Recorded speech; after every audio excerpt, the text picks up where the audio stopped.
All right, let's jump right in. Today, we are fundamentally changing how we view the rules that govern, well, our entire society. When most of us look at the legal system, we immediately picture gavels, crowded courtrooms, and this grand quest for justice, right? We see a system that's designed to protect our rights and punish the bad guys. But in this explainer, we're going to look at the law through a completely different, almost hidden lens. We're exploring a framework called the economics of law. And what this does is strip away the heavy moral weight of legal rules, asking a much more practical question instead. How do these rules actually affect human behavior out there in the real world? So think about it. Most of us treat the legal system like it's this strict moral code, a giant rule book dictating what's definitively good and what's evil. But what if we just strip all of that away? Instead of focusing on abstract morality, we're going to use this fascinating economic framework. It examines the legal system purely in terms of incentives, efficiency, and cold hard costs. It asks us to, just for a moment, set aside our deeply held notions of fairness and just look directly at the math. Now, this idea is completely wild when you first hear it.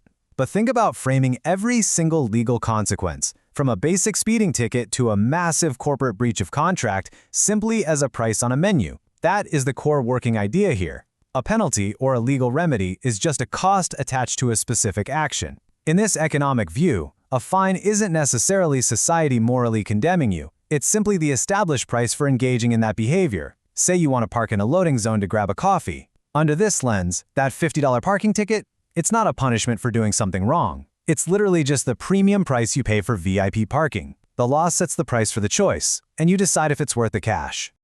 So, the crucial takeaway here is that this field doesn't just ask what the law actually is. It asks how rational individuals respond to the incentives those laws create. The economics of law, or law in economics as it's sometimes called, takes the incredibly rigorous theories and analytical tools of economics and points them directly at our legal institutions. Traditional legal studies usually just focus on explaining what a law does, or maybe interpreting the text, but this approach goes way further. It asks what the law should do to guarantee we are making the absolute most efficient use of society's incredibly scarce resources. And this isn't just some modern abstract thought experiment. It's been a long evolution. It starts way back with 18th century thinkers like Bentham and Adam Smith, who first linked legal policy to overall social welfare, basically asking, what does the most good for the most people?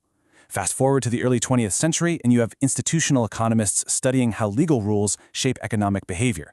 But the idea really caught fire in the 1960s with the Chicago School. That's where scholars like Ronald Coase and Guido Calabresi started judging property and liability rules strictly by their economic effects. By the 1970s, Richard Posner had established this into a full, comprehensive method for analyzing the entire legal system, a method that is heavily relied upon worldwide today. To really grasp how this works, you have to understand that the field operates on two distinct tracks. First, there's the positive track. This is purely descriptive. It uses hard empirical data to explain the actual, real-world effects that laws have on people's actions.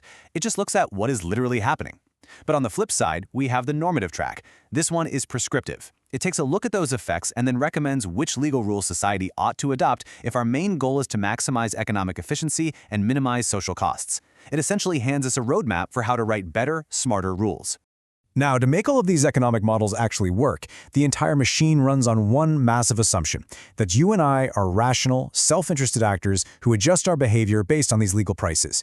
This is the foundational behavioral premise of the whole field. It assumes that when lawmakers change a rule, say they crank up the penalty for tax evasion, or they heavily raise the fines for corporate pollution, we all pull out our mental calculators, weigh those new costs against the potential benefits, and change our actions accordingly.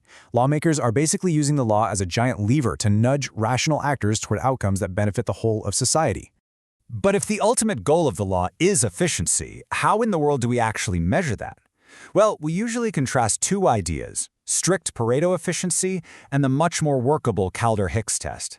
Pareto efficiency is an incredibly high bar. It says a rule is only efficient if it helps someone without hurting anyone else. In the messy legal world where almost every dispute has a clear winner and a loser, that's pretty much impossible. So analysts lean on the Kaldor-Hicks standard, which just focuses on maximizing overall societal wealth. Think of it like splitting a pizza. Pareto efficiency says you absolutely can't give someone a bigger slice if it makes someone else's slice smaller. But Kaldor-Hicks says, hey, as long as the legal rule makes the entire pizza bigger overall, it's efficient, even if someone gets a slightly smaller slice in the process. So to actually apply that standard in real life, Analysts have to weigh the expected social benefits of any proposed legal rule against its social costs before they decide if it's worth doing. This is where the core analytical tools of the field get put to work. Before a new regulation is passed, economists sit down and ask, okay, what is the exact monetary cost of enforcing this rule, and what is the quantified dollar value benefit to society? If the costs outweigh the benefits, the rule gets labeled inefficient. It literally transforms the highly emotional, messy world of law into a rigorous, cold mathematical equation. And this gets to the absolute heart of how the law functions in practice under this lens. It is entirely the study of incentives.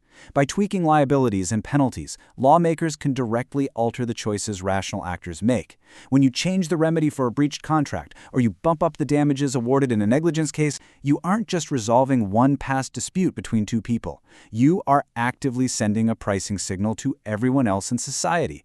You're fundamentally changing what rational actors will choose to do tomorrow and the next day. Building on something called Coase's theorem, this economic lens proves that when bargaining costs are high, the initial legal rules totally dictate the ultimate outcome of who gets what. Ronald Coase famously showed that if there was zero transaction costs, meaning bargaining was totally free, instant, and easy, people would naturally just negotiate their way to the most efficient outcome, no matter what the law initially said. But here's the reality check. Bargaining is wildly expensive. Finding the right person, hiring the lawyers, drafting the complex contracts, spending months in negotiations, those are all massive transaction costs. And because they are very real, the law's initial allocation of property rights absolutely matters. It dictates whether resources actually end up in their most valuable use or just get stuck. Let's rapidly apply this across the legal spectrum to see it in action.